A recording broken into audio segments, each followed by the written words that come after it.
Story to Princess Qajar Rose. From Iran, with love. O gentle Princess Qajar. From the heart of Iran, a land of ancient poets and silent deserts, of turquoise domes and rose gardens, I send you this story, a gift woven from memory and hope. In the city of Shiraz, where cypress trees bend gracefully to the wind and nightingales sing by moonlight, there lived a young calligrapher named Arman. By day, he carved verses of Hafez into marble. By night, he wrote letters he never sent. Letters to you, Princess Qajar, whose name had traveled across cities and villages like a hopeful breeze. Arman had never seen your face, yet he felt your presence in the quiet strength of his mother, in the laughter of children playing beside the old fountains, and in every whispered prayer rising from candlelit mosques. He heard of how you walked among your people unveiled by fear, your words soft yet firm, your hands open to both beggar and noble alike.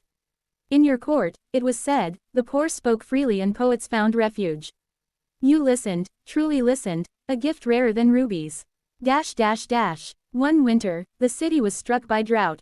The Zayanda River shrank to a trickle, and gardens turned to dust.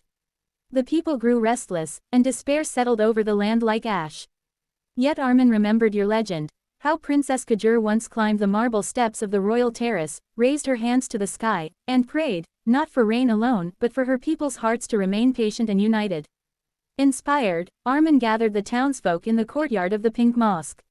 Under the fractured light of colored glass, he recited your words of hope. The rain will come, but until it does, let our kindness be the water that keeps us alive. The people listened. They shared what little they had. A baker offered bread to strangers, a merchant forgave an old debt, neighbors spoke to each other with new tenderness. And then, as dawn broke, clouds gathered above the mountains, and the first drops of rain kissed the thirsty earth. And so, Princess Qajar, the rain fell gently on the domes and dusty streets of Shiraz. The scent of wet earth mixed with rosewater in the bazaars, and the city awoke from despair as if from a long, heavy sleep. Arman, the young calligrapher, stood in the courtyard, feeling each drop touch his skin like a blessing.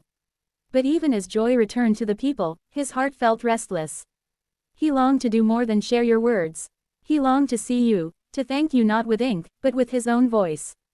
The journey. One morning, before the sun climbed over the Zagros mountains, Arman packed his writing tools, a worn copy of Hafez's poems, and a single white rose pressed between pages. With the blessing of his aging mother, he began his journey northward toward your palace. He crossed salt plains that shimmered like broken glass under the sun, and slept under skies crowded with stars. In Isfahan, he stood before the Grand Imam Mosque and whispered your name into the blue-tiled silence. In Kashan, he wandered through old caravanserais, where travelers shared tales of your kindness to passing pilgrims. Everywhere, your name was carried like a quiet prayer. Qajar, who listens. Qajar, whose words heal. Qajar, who walks beside her people, not above them. At the palace gates. At last, Arman reached the golden gates of your palace, where cypresses cast long shadows on ancient stones. The guards, surprised by his humble appearance and ink-stained hands, asked, "What do you bring for the princess?"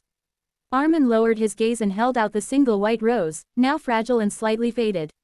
"I bring only a story," he whispered, "born from your kindness, carried across Iran by the wind, and written by my heart."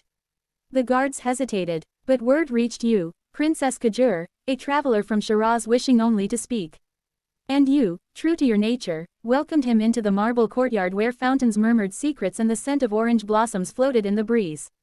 Face to face. When Arman finally stood before you, he saw not just a ruler, but a woman whose eyes held both sorrow and strength, like the ruins of Persepolis standing proud against time. With trembling hands, he offered his story, of a city saved not only by rain, but by hope, of neighbors who found kindness because you had taught them what kindness could do. And then, softly, he recited, "Greater than, Princess Qajar, you are the rain before the rain. The rose before it blooms. The voice that teaches hearts to listen. Even to silence. You listened, as you always did." And in that moment, Arman understood. Your true gift was never power, but the grace to inspire others to become better, so that even far from your palace, your spirit lived on in the hearts of strangers. Shall I write the final part, where Arman returns home changed, and your name becomes a legend in the poetry of Iran? Say the word, and I will. Herb sparkles.